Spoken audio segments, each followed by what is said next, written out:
اللهم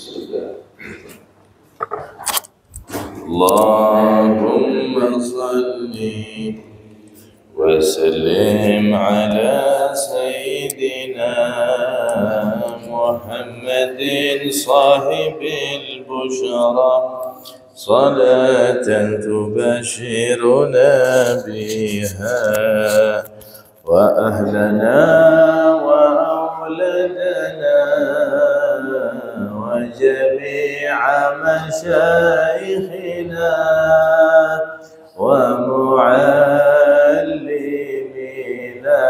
وطالبتنا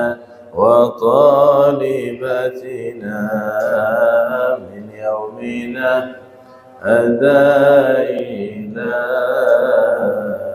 يوم الآخرة. اللهم صل على سيدنا محمد طب القلوب والدواء وعافية الأبدان وشفائها ونور الأبصار وضيائها وعلى آله وصحبه. اللهم صل صلاة كاملة وسلم سلاما تاما على سيدنا محمد الذي تنهل به العقد وتنفرج به الكرب وتقضى به الهوائج وتنال به الرغائب وحسن الخواتم ويستسقى الغمام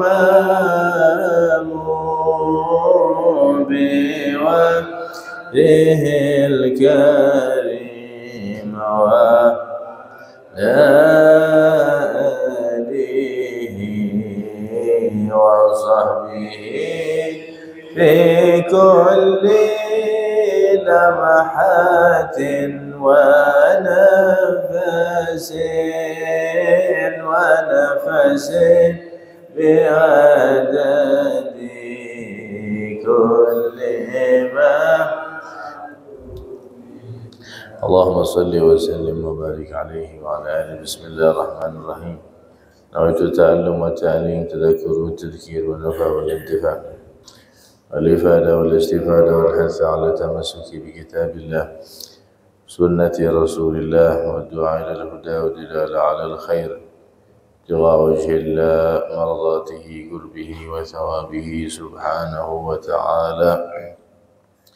اللهم صل على سيدنا محمد صلاة تخرجني من ظلمات الوهم تكرمني بنور الفهم وتوضح لي ما أشكل حتى يفهم أنك أنت تعلم ولا أعلم إنك أنت علام الغيوب. السلام عليكم ورحمة الله وبركاته.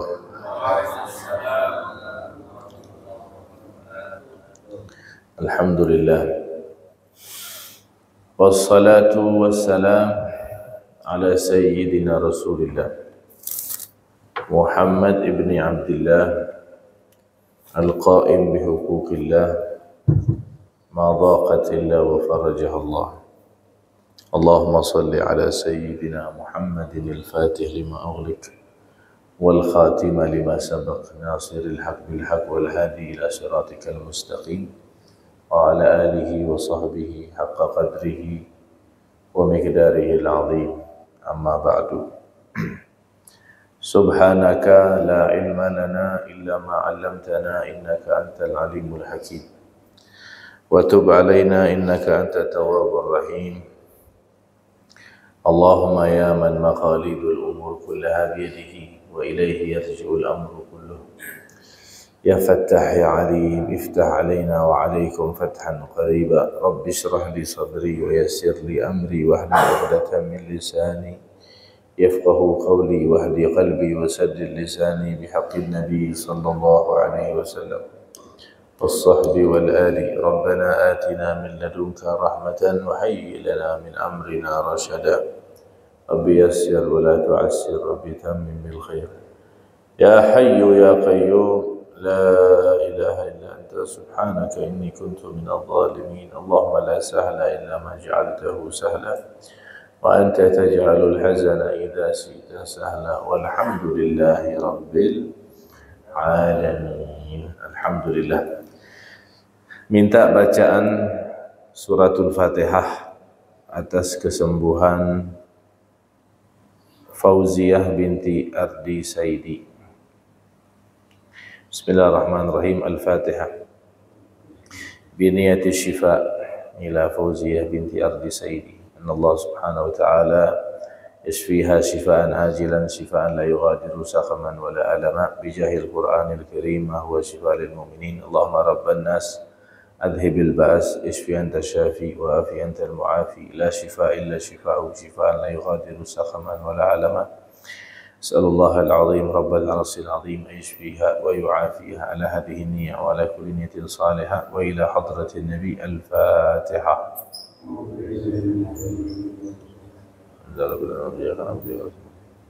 صراط الذين أنعمت عليهم غير المغضوب عليهم ولا الضالين. آمين. Yang kedua, kita doakan mudah-mudahan presiden kita yang terpilih, yang sudah dilantik, diberikan kekuatan oleh Allah dan mudah-mudahan dijadikan presiden yang bertakwa kepada Allah Subhanahu wa taala. Mudah-mudahan ini jelas suara. Karena kemarin di Masjid At-Taqwa Polri itu tak kala mengajak jamaah untuk berdoa, mendoakan presiden itu, balik itu ada jamaah bilang karena apa Habib doakan presiden itu menangnya curang Beb. Ana bilang sama dia, salah ke ana doakan dia? Doakan orang salah ke? Doa yang baik baliknya ke anak sendiri, kan gitu. Urusan curang itu urusan dia sama Allah. 5 tahun ini dia dah terpilih nih, mau tak mau dia presiden kita, orang tua kita,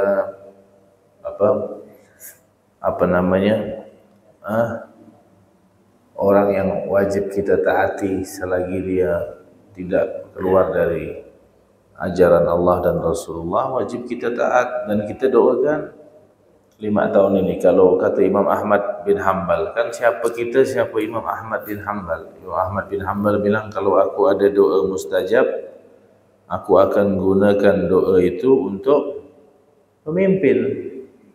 Karena kalau pemimpinnya bagus, negara aman, masyarakat makmur.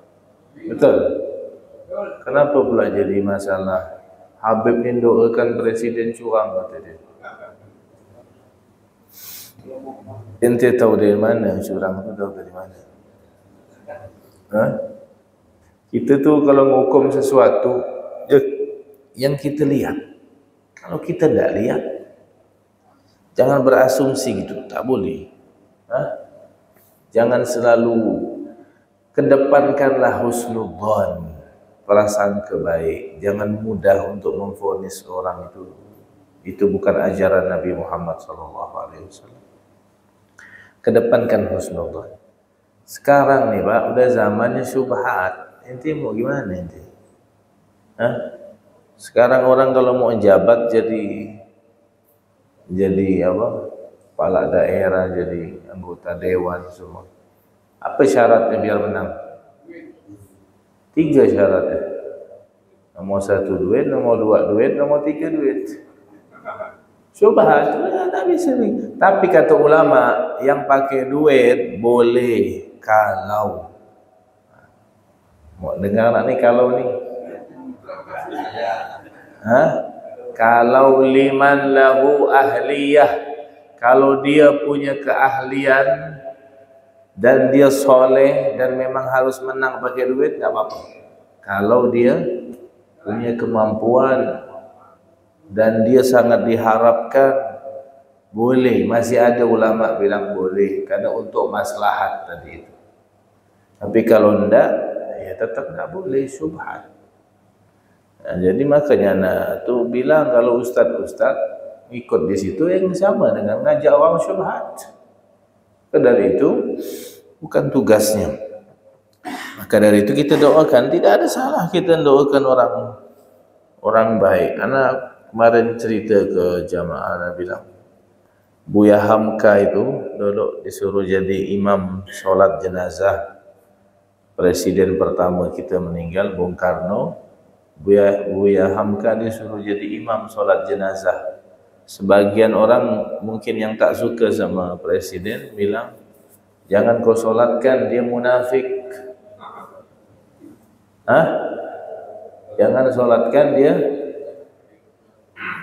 Kata dia bilang Rasulullah dilarang sama Allah untuk menyolati jenazahnya orang munafik. Memang betul dalam Al-Quran. Setelah meninggalnya Abdullah bin Ubay bin Salul, pimpinan orang munafik, yang mungkin anda pernah cerita, dia nak mati minta jubahnya Rasulullah, kemudian minta disolatkan sama Rasulullah. Rasulullah ni rahmat orangnya, walaupun dia munafik, Rasulullah masih mau nyolatkan. Rasulullah mintakan ampun, kan doanya Nabi itu mustajab. Apalagi orang yang disolatkan jenazahnya sama Rasulullah, ya sudah pasti dapat ampunan dari Allah. Makanya Nabi Muhammad tidak mau nyolatkan kalau orang ada hutang. Tak mau Nabi. Siapa yang bisa membayarkan hutangnya baru disolatkan. Tapi Nabi sama orang munafik, Nabi masih mau nyolatkan. Sampai Allah bilang dalam surat At-Taubah itu, istaghfarta lahum am lam tastaghfir lahum in tastaghfir lahum 70 marratan falan yaghfirallahu lahum. Mau kau istighfarkan dia Muhammad ataupun kau tak istighfarkan, mau kau istighfarkan 70 kali pun Allah tak akan ampunkan dia. Nabi Muhammad tu menanggapi ayat ini, kan Allah bilang 70 kali kan. Kalau kau istighfarkan 70 kali pun aku tak ampunkan, kata Allah kepada orang-orang munafik ini. Tapi kata Nabi Muhammad bilang apa?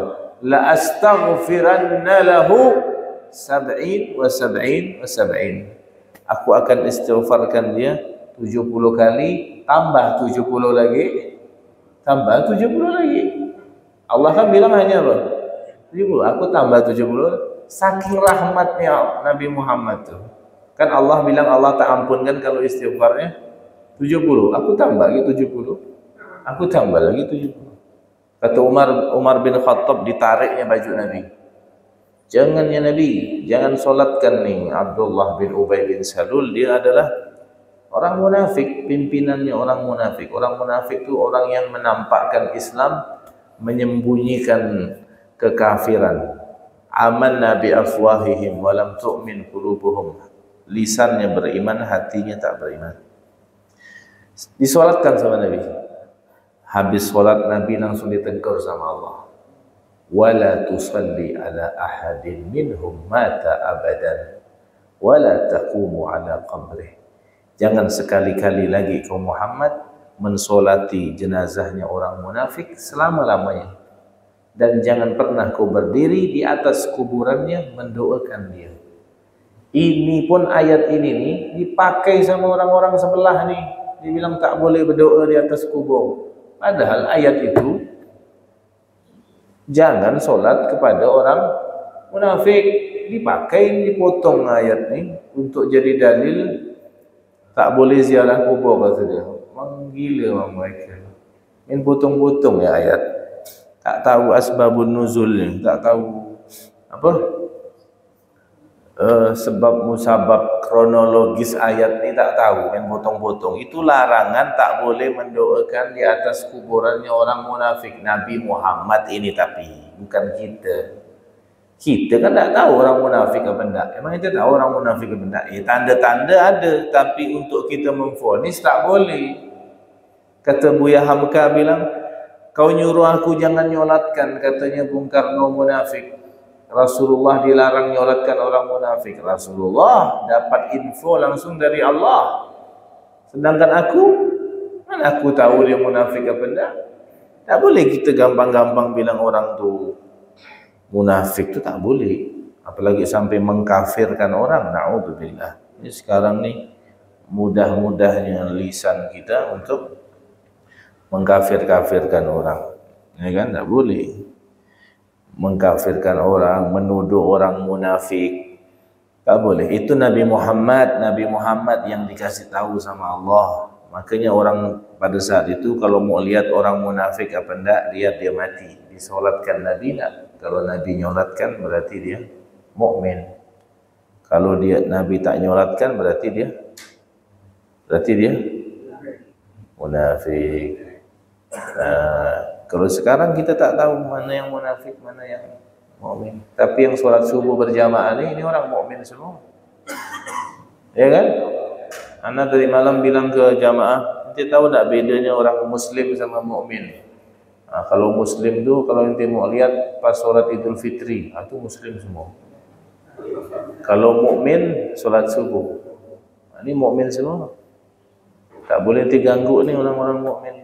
Orang-orang yang dijaga sama Allah. Kalau orang Muslim, Idul Fitri, itu Muslim semua. Kalau mukmin, solat subuh. Ini solat subuh steril nih, tak ada orang munafik. Orang munafik, orang kafir, orang mukmin semua yang ada di sini. Mudah-mudahan Allah jaga iman kita sampai akhir hayat insyaAllah dalam keadaan husnul khatimah. Amin ya rabbal alamin. Kita lanjutkan kajian kita. Mudah-mudahan Allah panjangkan umur, Allah sehatkan badan, Allah murahkan rezeki. Yang sakit Allah sembuhkan, yang punya hajat Allah kabulkan, yang punya masalah Allah selesaikan, yang punya hutang Allah lunaskan, punya usaha Allah lancarkan, yang lemah-lemah Allah kuatkan, yang sempit-sempit Allah luaskan. Dan Allah berkahi hidup kita dunia akhirat. Allah wafatkan husnul khatimat. Karuniakan keturunan salihin salihat, jadikan ilmu kita barakah manfaat, kumpulkan di akhirat bersama Nabi Muhammad sallallahu alaihi wasallam. Amin ya rabbal alamin. Kayak ke dalam suara mic ni, tak kayak biasa. Tak kayak biasa, kayak ke dalam. Suaranya masuk ke dalam.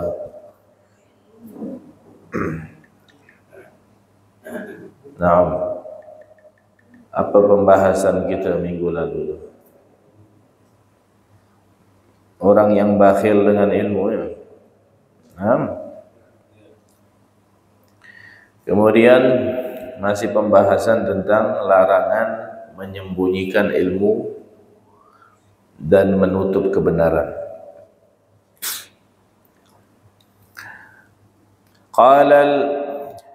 قال الإمام النووي رحمه الله في كتابه التبيان تعليم المتعلمين فرض كفاية فإن لم يكن من يصلح إلا واحد تعين عليه وإن كان هناك جماعة يحصل التعليم ببعضهم فإن امتنعوا كلهم أثموا وإن قام به بعضهم يسقط الحرج عن الباقين وإن طلب من أحدهم وامتنع فأظهر الوجهين أنه لا يأثم ولكن يلزمه ذلك إن لم يكن له عذر. Al-Imam An-Nawawi, bukan Imam Nawawi yang Indonesia ya, Imam Nawawi yang di Indonesia itu Imam Nawawi Al-Bantani dari Banten. Ini Imam Nawawi yang sepuh ini. Imam Yahya bin Sharaf An-Nawawi, salah seorang ulama ahli hadis dan juga ahli fiqih. Bahkan kalau beliau ni mau bikin mazhab sendiri pun bisa, cuma dia tak mau. Dia mikir 4 ya, ini udah ribut dah, tambah 1 lagi tambah ribut nanti. Tapi dia sudah memenuhi syarat kalau dia mau bikin mazhab. Imam Nawawi ini alim, bahkan saking alimnya kitab karangannya itu lebih banyak dari umurnya. 50 lebih dia punya karangan kitab. Dia meninggal muda, tidak salah meninggal umurnya 40-an gitu, dan belum sempat menikah beliau Imam Nawawi ini. Jadi Imam Nawawi ini tidak kawin dia, karena dia sibuk dengan ilmu. Jadi tak sempat kawin, lupa dia sama kawin. Tidak terlintas di pikirannya mikirkan kawin itu, tidak sempat. Tapi inti jangan ikut ini, ikut yang nyaman-nyaman ya. Ikut Imam Syafi'i, imam lainnya. Nah, Imam Nawawi mengatakan di dalam kitabnya At-Tibyan, ta'limul muta'allimin, mengajarkan ilmu kepada orang-orang yang mau belajar, itu hukumnya fardu kifayah. Ana yakin ente paham lah fardu kifayah ya. Apa fardu ain, apa fardu kifayah. Fardu ain kewajibannya masing-masing, ya kan? Kalau fardu kifayah, kalau sudah dilakukan sebagian orang, maka kewajiban untuk yang lain jadi gugur, ya kan? Seperti sholat jenazah, ya kan? Kemudian jadi mengajarkan orang yang mau belajar nih hukumnya fardu kifayah. Kapan mengajar nih jadi fardu ain?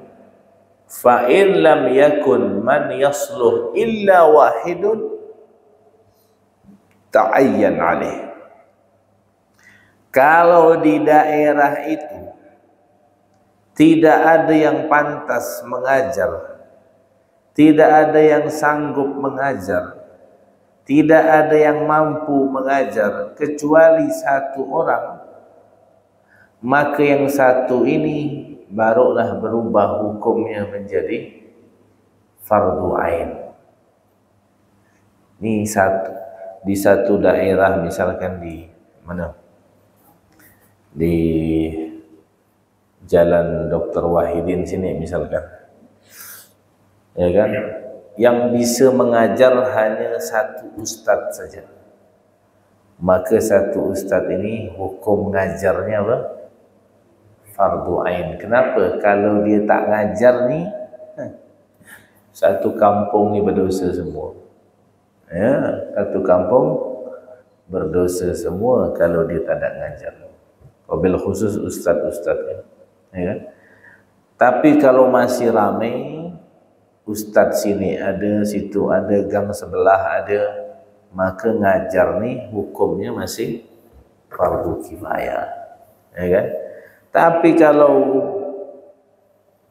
tak ada yang pantas mengajar kecuali 1 orang nih, 1 orang ini pun masih bertebiat dia tak mau ngajar, nah ini bahaya nih, ya kan? Karena hukumnya sudah jatuhnya fardu ain, fardu ain. Kalau tidak aslinya fardu kifayah. Seperti kalau mempelajari ilmu yang berkaitan dengan kedokteran, itu kan hukumnya fardu kifayah. Artinya 1 daerah mesti harus ada orang yang paham kesehatan. Kalau tidak nanti bahaya, siapa yang mau ngurus orang sakit, ya kan? Nah, maka kalau ada 1 orang ya yang belajar, maka yang lain gugur semua. Tapi kalau 1 daerah itu tak ada yang mau jadi dokter, tak ada yang mau belajar, semuanya berdosa semua. Begitu juga mengajarkan ilmu itu hukumnya fardu kifayah. Artinya kayak sekarang nih kan banyak nih majelis nih, ustaz-ustaz nih. Ana nih kalau tak ngajar nih tak masalah, gugur dah kewajibannya karena ustaz-ustaz yang lain ngajar. Tapi kalau satu daerah nih tak ada yang ngajar sama sekali, tak mau semua, fa in imtana'u kulluhum, kalau semuanya tak mau ngajar, asimu, semuanya mendapatkan dosa. Tapi kalau ada satu orang yang mewakilkan ngajar, maka sudah selamat, ya kan? Makanya kadang tuh para ulama-ulama, khususnya kita di Indonesia ini, banyak yang punya terobosan dakwahnya tuh macam-macam, ya kan? Seperti yang kita kenal dulu tuh yang sebelum dibubarkan FPI kan, Habib Rizik bin Syihab itu beliau kan lebih dakwahnya ke amar ma'ruf nahi munkar. Banyak orang tak suka karena keras ini itu, padahal beliau tetap dengan prosedurnya. Beliau nasihatkan dulu, kasih tahu, kirim surat, lapor polisi, baru ada pun oknum biasalah di bawah-bawahnya bikin kegaduhan, mukul, bakar, hancurkan. Itu ada, tapi kan itu hanya oknum, ya kan? Beliau itu mewakili loh dari ulama-ulama yang tak ada amar ma'ruf nahi munkar. Kalau tak ada sama sekali, ana rasa semua ustaz-ustaz ni berdosa semua kalau tak ada amar ma'ruf nahi munkar, ya kan? Beliau mewakili, ya kan? Ada juga yang dakwah keluar sekian hari, sekian minggu, sekian bulan, saudara-saudara kita di jamaah tabligh itu, kan? Dia mewakili juga ustaz-ustaz yang jarang keluar, kan gitu. Ada yang mewakili gitu. Kalau tidak ada sama sekali, berdosa semuanya. Nah, itu namanya fardu kifayah. Tapi kalau ada yang mewakilkan sebagian, maka yang lain gugur kewajibannya. Kemudian kata Imam Nawawi bilang, wa in tuliba min ahadihim wa amtana'a annahu la ya'tham walakin yalzamuhu dhalik in lam yakun lahu udhur. Di satu daerah ni, satu kampung ni ustaznya banyak. Datanglah orang ni bilang, "Ustaz, tolong ajarkan saya." Maka ustaz ini kalau menolak, dia tidak berdosa. Kenapa? Karena masih ada ustaz yang lain. Walaupun kata Imam Nawawi, seharusnya dia harus ngajar, dia harus mengajarkan. Kalau dia tak punya uzur, kalau dia punya uzur, tak masalah, tidak berdosa karena masih ada ustaz yang lain. Karena masih banyak ustaz. Jadi kalau ada datang, "Habib, ustaz, ayolah ngajarlah di masjid kita." "Udah tak mau anak." Tak nak berdosa dia karena masih ada ustaz yang lain. Tapi kalau tak ada lagi kecuali dia, nolak dia, dosa. Karena sudah jatuhnya fardu ain, karena tak ada yang lain lagi dah kecuali dia. Itu kata Imam Nawawi. Kemudian di sini Imam Nawawi juga, Al-Imam As-Suyuti, beliau membahas kan berkaitan dengan ini, mungkin tak lepas dari pembahasan ini, yaitu pembahasan masalah akhdul ujrah ala ta'lim. Apa hukumnya ngambil upah di saat mengajar? Ini banyak pertanyaan-pertanyaan nih, Beb. Anak ngajar ngaji, Beb, upahnya sekian-sekian, boleh tak? Apa hukumnya ngambil upah di saat mengajar? Kata Imam Suyuti mengatakan di dalam kitabnya Al-Itqan, wa amma akhdhul ujrati ala ta'limi fajaizun. Ngambil upah di dalam mengajar itu hukumnya boleh. Hukumnya apa? Boleh. Kenapa? Karena sesuai dengan sabda Nabi Muhammad SAW di dalam kitab Sahihul Bukhari, beliau mengatakan, "Inna ahaqqa ma akhadtum alaihi ajran kitabullah.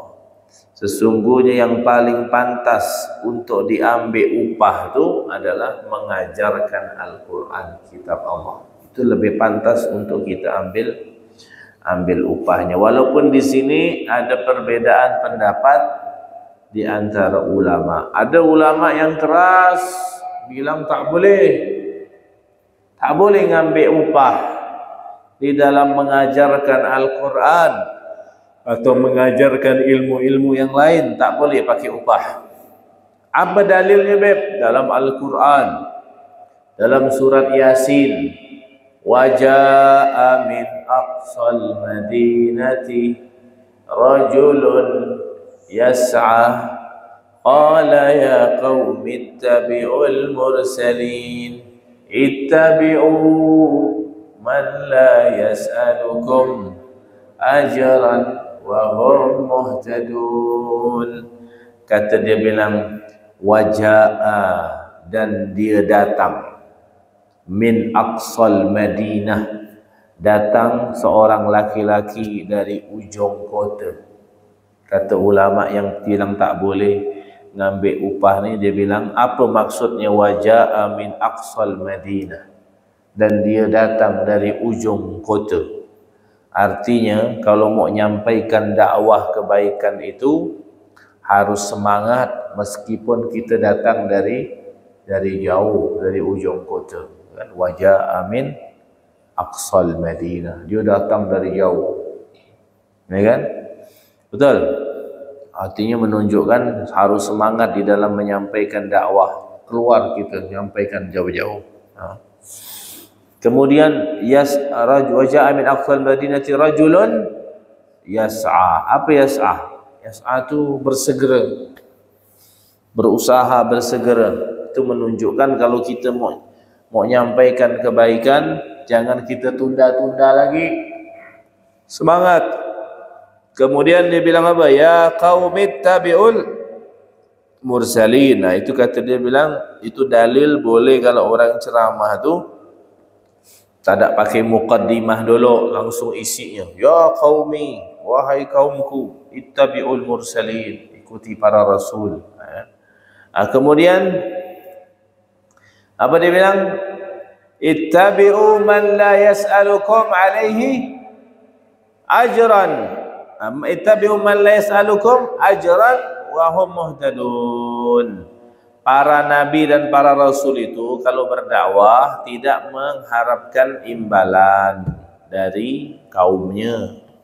Dalilnya itu ittabi'u, ikutilah, man la yas'alukum, orang yang tidak meminta kepada kalian ajran, upah.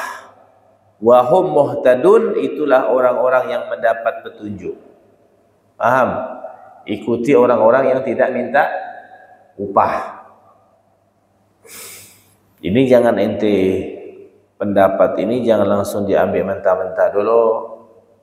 Ya, nanti ente ngundang ustaz ceramah, balik tak ente kasih, ente kena sumpah sama ustaz nanti. Sabar dulu, belum selesai ni, jangan dipotong-potong lah ni. Jangan dipotong-potong dulu.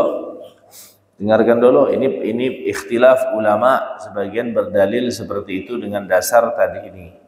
Jadi ulama ini terbagi menjadi beberapa kelompok di dalam masalah ini. Ada yang bilang ulama sepakat boleh ngambil upah, tapi diambil dari baitul mal. Kalau tak ada baitul mal tak boleh, dia bilang ngambilnya dari baitul mal. Ada ulama juga berselisih pendapat. Ada yang bilang tidak boleh sama sekali. Ada juga yang bilang haram mengambil upah dari mengajarkan Al-Quran. Ada yang bilang halal, karena hadis tadi itu kata Nabi, sesungguhnya yang paling berhak untuk kau ambil upah adalah mengajarkan Al-Quran. Bahkan Imam Nawawi di dalam kitabnya Syarah Hadis Muslim itu membuat judul khusus tentang bab bolehnya mengambil upah dari Al-Quran. Itu nanti beliau menyampaikan apa dalil-dalilnya di dalam pembolehannya tersebut. Jadi begini, ana kadang nemu Ada seperti contohlah pesantren misalkan, tanahnya dapat dari wakaf, pembangunannya juga wakaf, orang bantu. Sekali dia punya duit masuk santri sampai 10 juta, 20 juta. Ini tak betul. Ya kan? Tanah wakaf dari orang. Bangunan wakaf juga dari orang. Uang daftar masuk sampai puluhan juta. Ini tak betul. Untuk kemana duit itu? Ya kan? Yang wajar-wajar ya, kalau 1 juta itu kan untuk kasur dia, ranjang dia, kitab dia, masuklah. Kecuali pondok itu dia bangun seorang, tak masalah, ya kan? Karena duit itu untuk bantu bangunan itu, ya kan? Ini kadang wakaf, biaya masuk belasan juta, ini tak betul, ya kan? Tidak betul. Kemudian kalau dari apa yang Anda dapatkan dari guru-guru Anda di Hadramut, Yaman, memang di Hadramut itu Pak beda sama Indonesia. Di Hadramut itu mau undangan apapun, acara apapun, ustaz-ustaz mau ceramah ke mau ini, tak ada istilah ngasih-ngasih amplop itu, tak ada. Sana itu tak ada.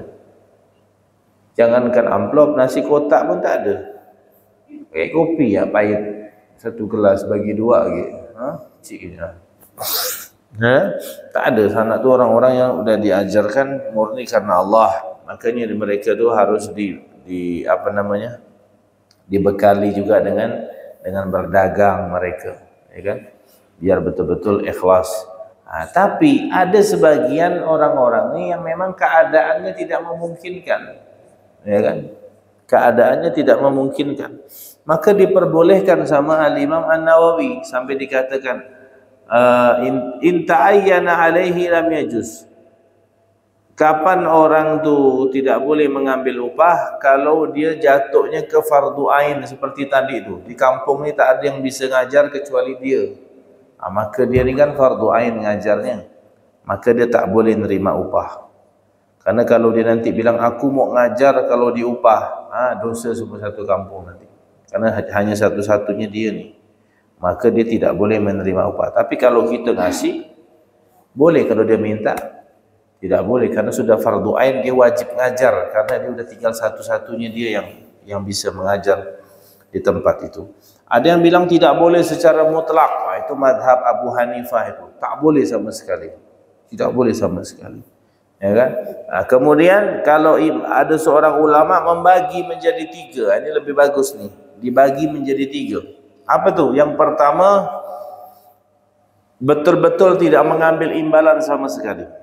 Itu yang pertama. Yang kedua, dia mengajar pakai upah. Pakai upah seperti di ente masukkan anak ente ke mana? Santren, TPA, ya kan? Belajar ada bayarnya sekian, ada bayarnya sekian, pakai upah. Itu boleh. Pendapat yang kedua. Pendapat yang ketiga, ada juga orang yang mengajar ayu alim bi ghairi syarat. Ngajar tak pakai syarat sama sekali. Faidah dia qabil, kalau dia dikasih hadiah dia terima. Dia tidak nentukan, tak ada bilang harus bayar ya sekian ya kan? Kayak sebagian ustaz-ustaz ni kan ada yang pakai manajemen dia, udah kayak bisnis dah modelnya. Jadi kalau mau undang dia harus bayar DP dulu, macam orang nak beli motor itu tuh, ada DP dulu. Nanti selesaikan DP H-1 kan lah juga kayak itu ada pakai perjanjiannya di awal begitu.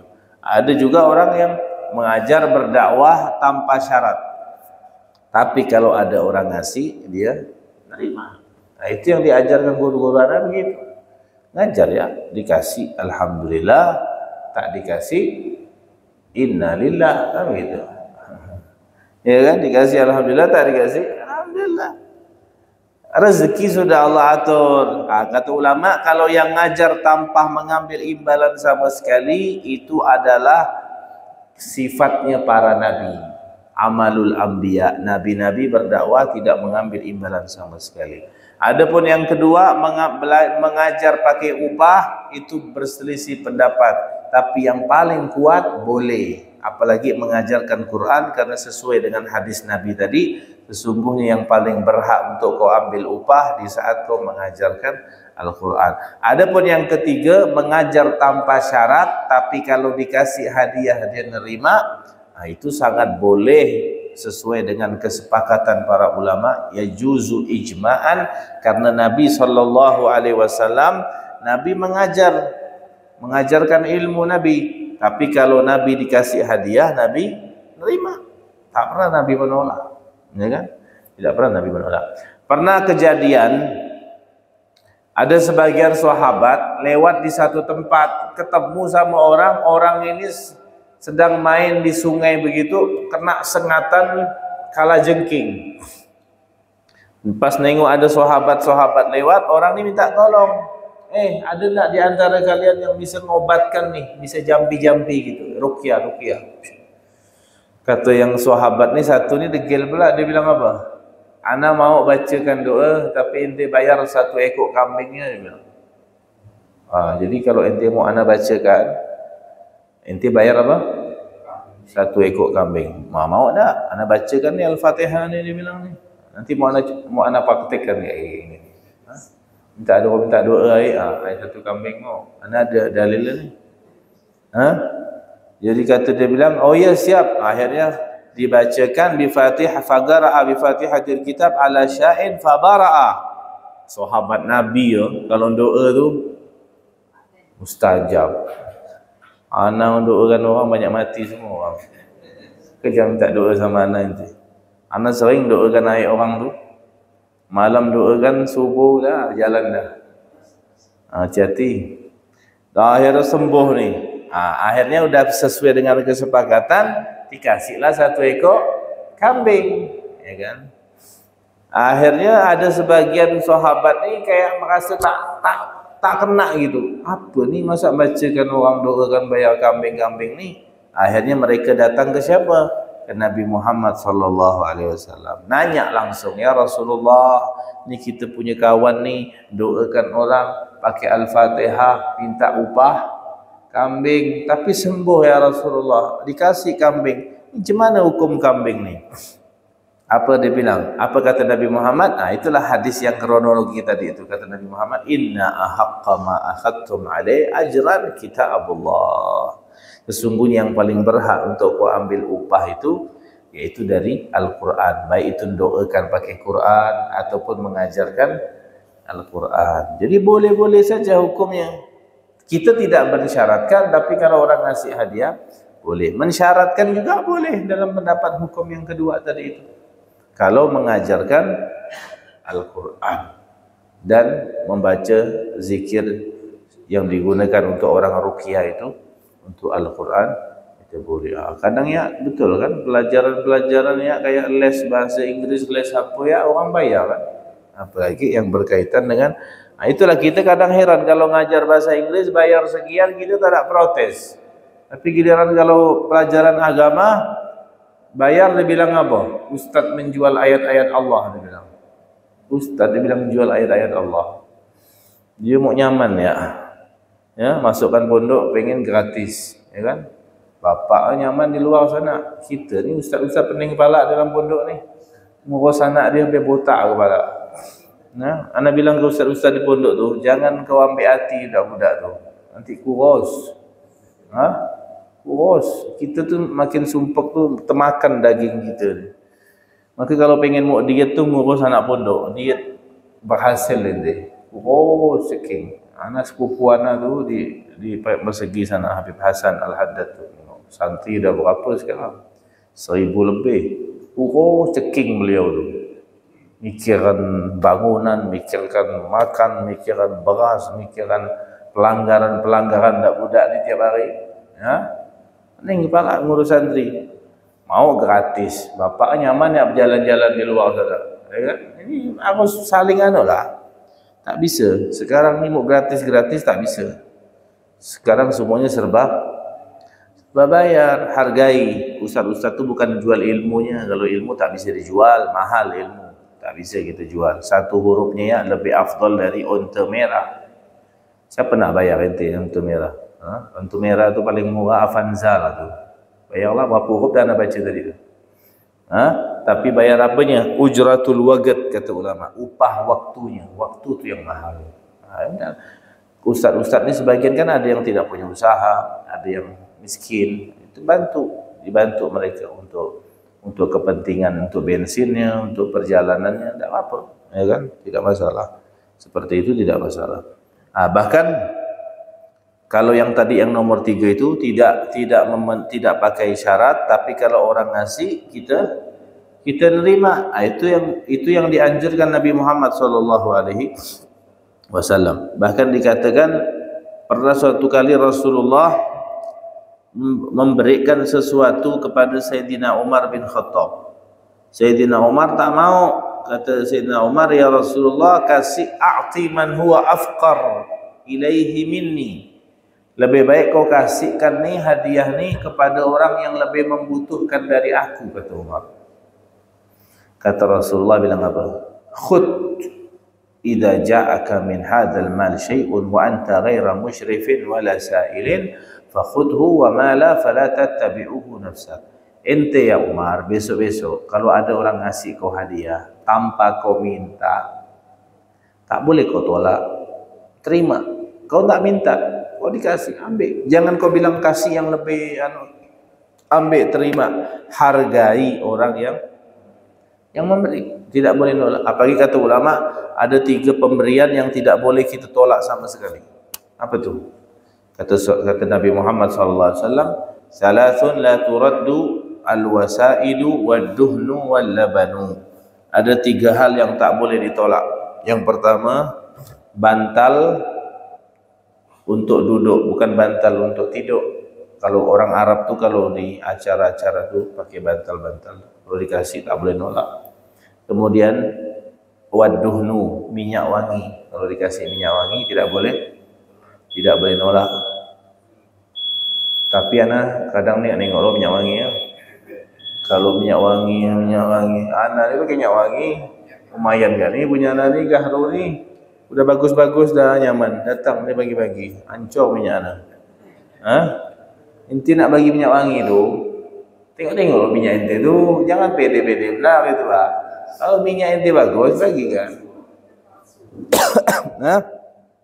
Itu pengacau kadang. Ana pakai minyak wangi nyaman-nyaman ni.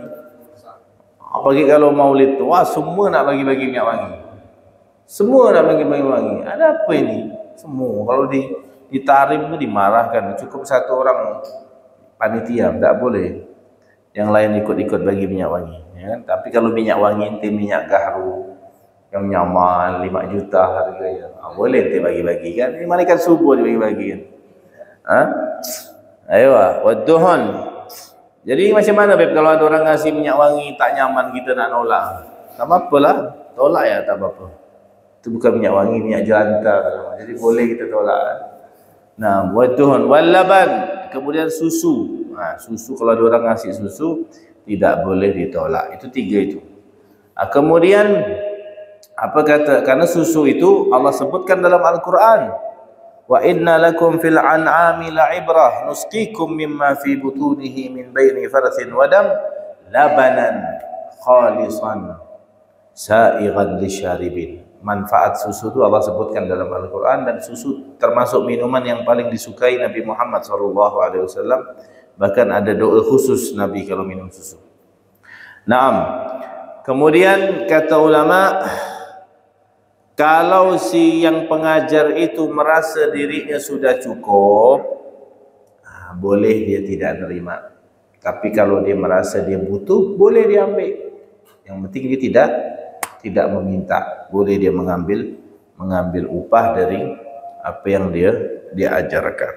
Seperti itu, tidak masalah. Di tempat ana belajar di Darul Mustafa itu, di tempatnya Habib Umar, ustaz-ustaz yang ngajar di sana dikasih tahu sama Habib Umar, ente ngajar di sini jangan bersandar sama gaji ya. Sini kadang ada, kadang tak ada. Ana kalau mau ngasih ente mobil satu-satu pun bisa, kata Habib Umar bilang. Cuman ana mau ngajarkan ente ikhlas. Tapi ada, tetap dikasih mereka tu. Cuman kadang agak telat, kadang banyak, kadang sedikit, maka dia tak ada dinamakan gaji. Bukan gaji, kalau ustaz-ustaz ini bukan gaji, tapi namanya bisyarah. Bisyarah itu kan arti kabar gembira. Kadang ada, kadang tidak, kadang banyak, kadang sedikit, kadang telat, kadang bisyarah. Kalau mau dibilang gaji, mana mampu kita nak gaji ustaz? Apa gaji? Ya kan? Maka dari itu ada yang bilang boleh, ada yang bilang tak boleh, ada yang bilang boleh kita mengambil upah, ada yang bilang jangan ngambil sama sekali, ada yang bilang kita tidak minta, tapi kalau ada orang ngasih kita terima. Itu seperti yang dilakukan Nabi Muhammad sallallahu alaihi wasallam. Kemudian terakhir kata beliau Al-Imam Ahmad bin Hasan Al-Attas, beliau mengatakan ithnani fid dunya idza mata fahuma kal mayyitah. Ada dua orang di dunia ni kalau dia mati seperti bangkai. Dia mati seperti bangkai. Siapa dua orang ini? Yang pertama, orang alim yang tidak bermanfaat ilmunya, tidak ngasih orang manfaat, tak ada ngajar, tak ada ini. Jadi kalau orang punya ilmu tapi dia tidak mengajarkan orang lain, maka dia matinya seperti bangkai.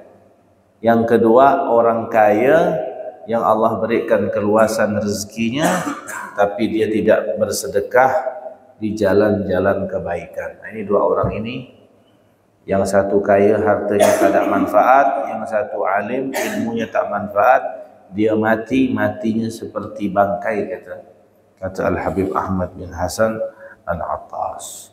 Nah, apa yang telah kita ketahui daripada ilmu, maka kita dianjurkan untuk belajar. Nah, cuma tidak semua ilmu yang harus kita sampaikan.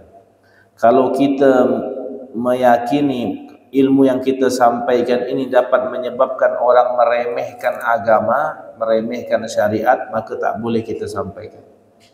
Ilmu tu hanya dua saja. Ilmu yang wajib kita sampaikan, ilmu yang berkaitan dengan kewajiban seperti solat, seperti puasa, zakat. Itu yang manfaat, kewajiban-kewajiban yang fardu ain. Ada juga ilmu yang berbahaya. Seperti apa? Seperti ente ngajarkan orang untuk cari-cari alasan biar tak mengeluarkan zakat. Dihilah namanya, biar mengelakkan dari bayar zakat. Itu ada pembahasannya dalam fikih. Itu ente ajarkan ke orang, tak boleh. Bagi ilmu-ilmu yang haram seperti tadi tu, santet ini apa, tak boleh diajarkan ke orang. Setiap ilmu yang lebih cocok dengan hawa nafsu dan dapat mengajak orang untuk cinta dunia, maka tak boleh diajarkan kepada manusia karena mudaratnya lebih banyak.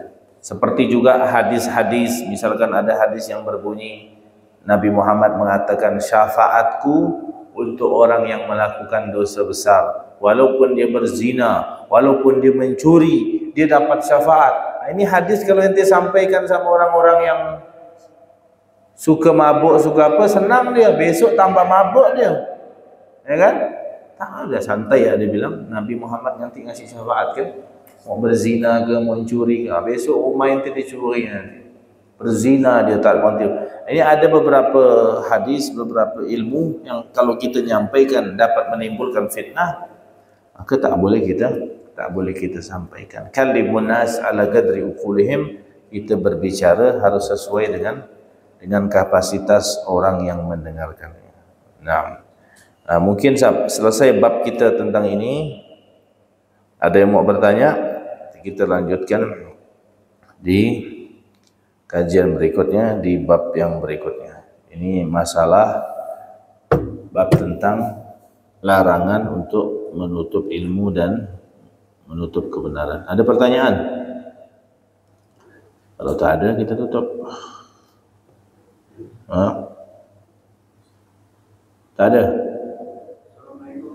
Waalaikumsalam.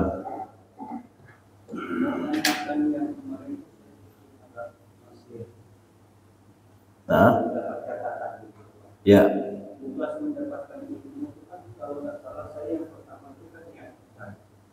Apa tugas? Hah? Ya, tugas.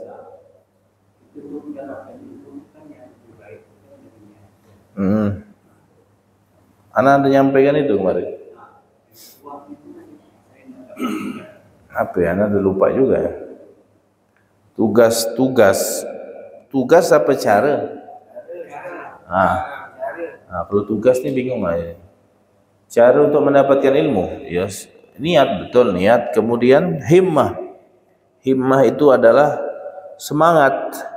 Jadi niat sama himmah itu ibarat dua sayap begini. Nanti ada niat ya, tak semangat, tak bisa. Semangat ya, tapi tak ada niat yang baik, tak bisa. Niat yang baik itu lebih ke apa tujuan ente nuntut ilmu ini, untuk apa? Itu niat. Untuk apa? Untuk keluar dari kebodohan, untuk mendekatkan diri kepada Allah, untuk menjalankan perintah Allah, niat. Niat yang baik itu yang selalu dipesankan sama guru-guru kita kalau mau belajar ilmu, niat yang baik. Karena setiap niat yang baik Allah bukakan 70 pintu taufik. Allah mudahkan nanti yang ini karena satu niat baik. Niat baik kemudian dibarengi dengan himmah, kemudian semangat, kemudian istiqomah. Kemudian dalam rangka untuk menjaga ilmu itu, sebagaimana kita jelaskan kemarin, dengan cara bagaimana cara menjaga ilmu? Yang pertama murajaah, mengulang. Yang kedua caranya mengamalkan. Yang ketiga mengajarkan. Nah, itu cara untuk biar ilmu itu tetap terus bersama kita. Kita murajaah, kita ulang-ulang, bisa dengan menghafal, bisa nyetor sama orang, atau bisa kita tulis ulang lagi, atau dengan cara mengamalkan. Setiap ilmu yang kita dapatkan kita amalkan, ya kita akan teruslah ilmunya kan kita tahu terus. Yang ketiga dengan cara mengajarkan, maka ilmu itu akan terus langgeng. Adapun cara mendapatkan ilmu, niat yang baik, semangat dan istiqomah.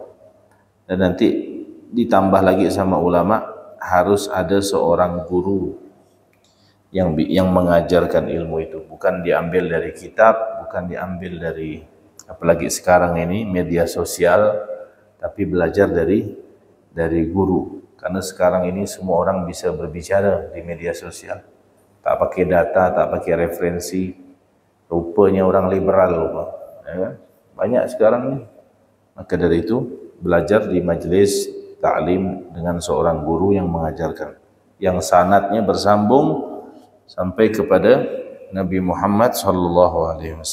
Mudah-mudahan ilmu kita manfaat, ilmu kita barakah insyaallah. Amin ya rabbal alamin. Subhanakallahumma bihamdika asyhadu an la ilaha illa anta astaghfiruka wa atubu ilaik. Wassalamualaikum warahmatullahi wabarakatuh.